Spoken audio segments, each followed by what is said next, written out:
Welcome to Herbal Explorations, a podcast hosted by Wilson Lau of Nuherbs. Each week, we speak to leading experts about what's happening in the herbal industry. Hi, I'm Suzanne Shelton, and I'm here today with Wilson Lau, the president of Nuherbs, a premier Chinese herb supplier. And we're going to talk about alternative delivery systems and how hard it is to get a therapeutic dose in one. So, Wilson, I've been thinking about this so much ever since I read in NBJ that in 2001, gummy sales went up 74%. Even more, it's like 74.8 or something. A lot. And it's insane. And it's become the preferred format for a lot of consumers. And I even hear just in my life, people talking more and more about how, they get their supplements and some meds. Well, it's Illinois, so it's legal here, via gummies. And my impression has always been that you can't put a lot of material in a gummy. So I'm wondering, does this mean most people are not getting what we would call a therapeutic dose in these gummies? Well, you got a great mind there. And I would agree with you that, there is a load factor of a gummy, which will limit its appropriate usage for a large classification of supplements, because supplements tend to need a higher dosage. So we usually traditionally one tablet, one capsule would be considered a low dosage format, or a low dose already, not low dosage format, but low dose already. Yeah. In some cases, you're taking a couple of capsules or tablets. So to be able to cram that into one or even several gummies, it may be hard, because what we have to realize that unlike a two-piece capsule where you only have a very thin membrane and you have a lot of room to load, for a gummy, you need everything to make that gummy.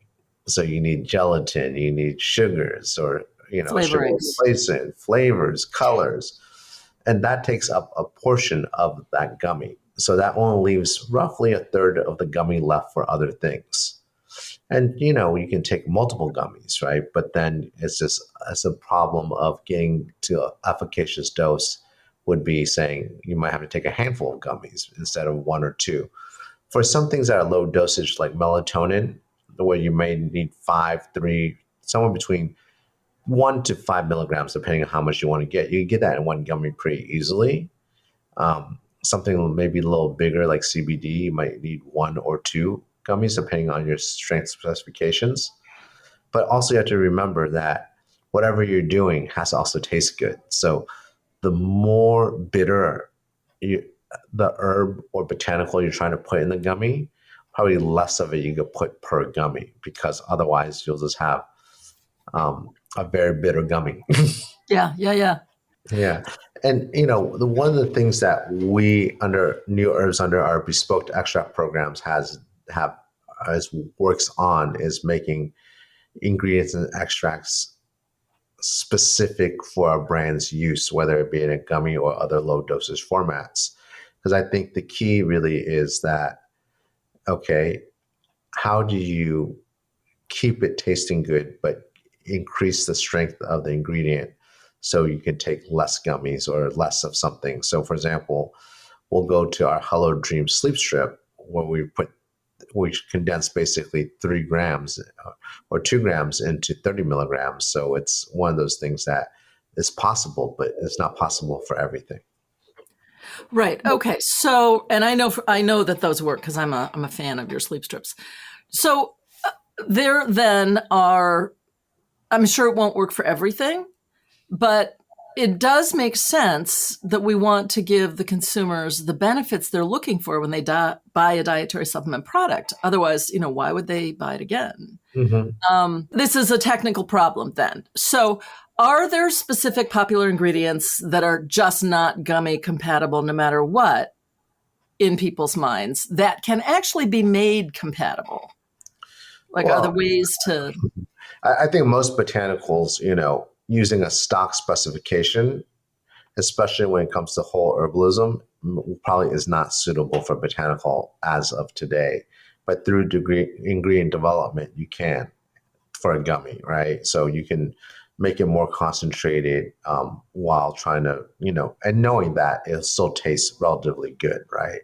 So if someone said, hey, I want to make a coptis special ingredient for gummies, I'd be like, technically we can make it, probably. Most likely technically we're making ingredient, but it won't perform in a way that's acceptable to the marketplace because it'll be so bitter that no one would buy it. So we could fit it in a gummy or two, but it won't be palatable. And we don't have those issues of taste and flavor when it comes to capsules and tablets, which we're all familiar with. But as we look into alternative delivery formats, each of those alternative delivery formats has their own unique problems and challenges and also benefits, right? It's, if you look at a gummy versus like a drink versus a bar versus something else, they all have different issues and benefits. And you have to know the system and the manufacturing process to sort of understand what a traditional ingredient that was designed for a tablet or capsule would have in that delivery system. For example, in drinks, if you need to do flash pasteurization and bring it to a high degree of heat, it may destroy the phytoactives in your product. So you might put enough in it and it might be perfectly fine before it's been pasteurized. But if you pasteurize it, it might quickly degrade that phytoactive so that it destroys the efficacy of it, as you pointed out. Yeah, we don't want that. Yeah. We definitely don't want that.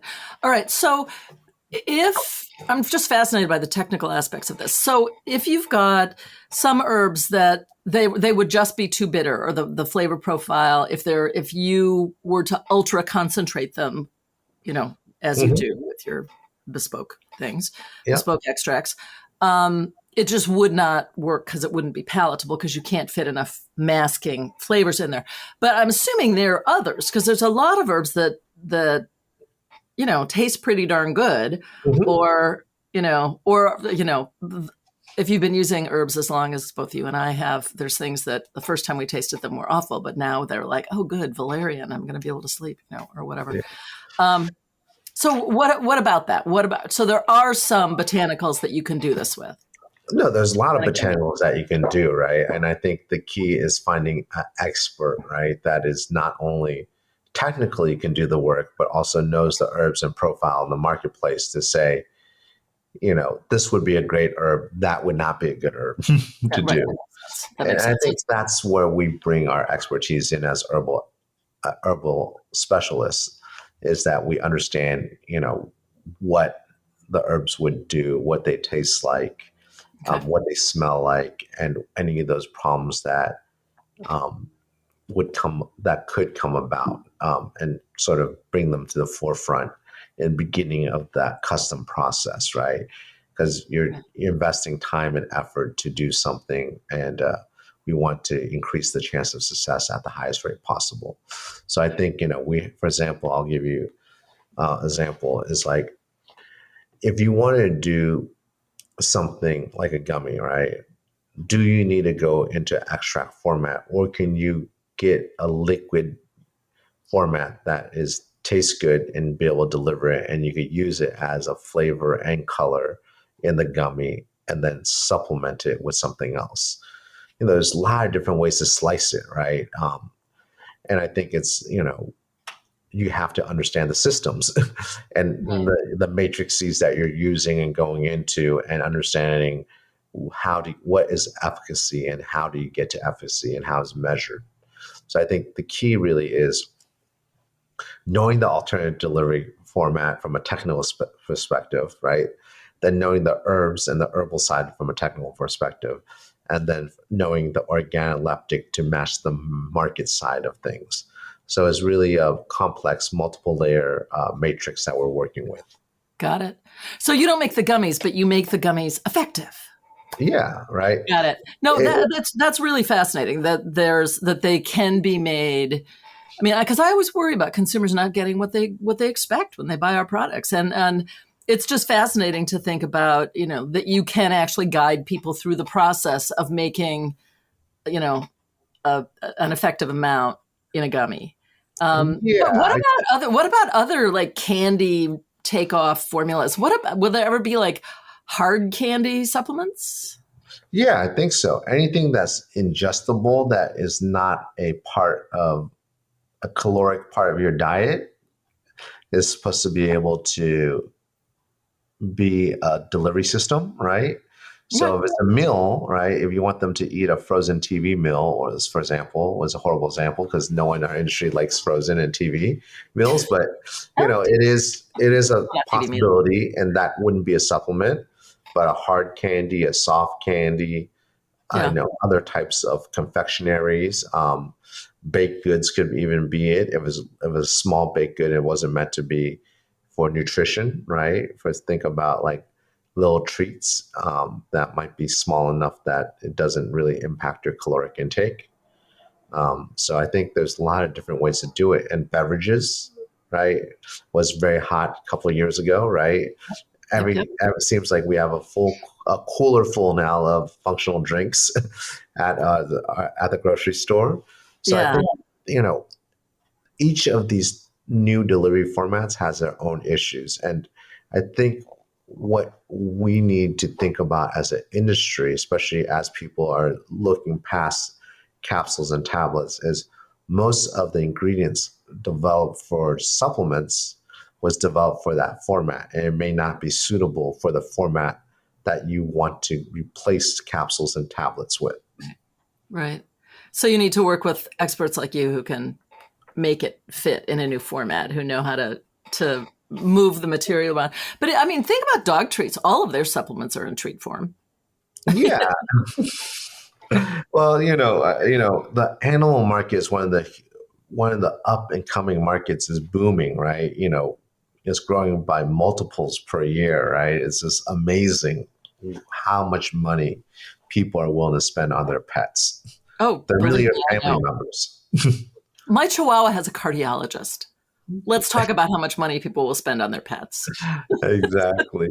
And, one of the things that we're working on a new joint health ingredient, and we're going to have the secret pre-launch. But, we have a way to get it into pet treat as well. So I think understanding the ingredient matrix is very important to know if it's suitable for something or not.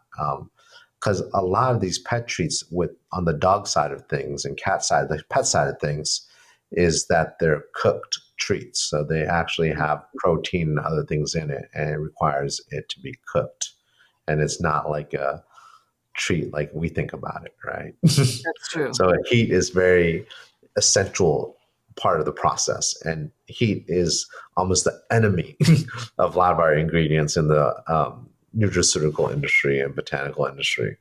Heat destroys. Right. Unless, with a few exceptions, like some of the shelf-stable probiotics can survive, but they're the exception rather than the rule. Well, all right. So I am looking forward to, as your customers continue to come to you to solve these delivery format problems, I'm looking forward to hearing about the other solutions that you've created for them. Yeah, I think, one of the things that, if I know you're going to Supply Side West, and I can't wait to give you a brownie and a cupcake to try with different ingredients in it. So, it's going to be, the imagination is, I think what we do well is when we work with a partner who has a great product brief, and they understand that currently what's on the marketplace may not be suitable to make that product. And how do we overcome that hurdle? That's when we really shine, is understanding what the customer wants to do and how to help them as a team get there. Well, that's fascinating, that level of innovation. And I look forward to continuing this conversation. Yes, I look forward to it as well. And remember, stop by for those treats. Oh, I definitely will. Thanks so much, Wilson. Take care. Bye-bye. Thanks for listening. To learn more about the business of herbs and botanicals, visit Nuherbs.com. To keep listening to great episodes, be sure to subscribe to this podcast in iTunes, Google Play, Amazon, or Spotify, and make sure to give us a rating too.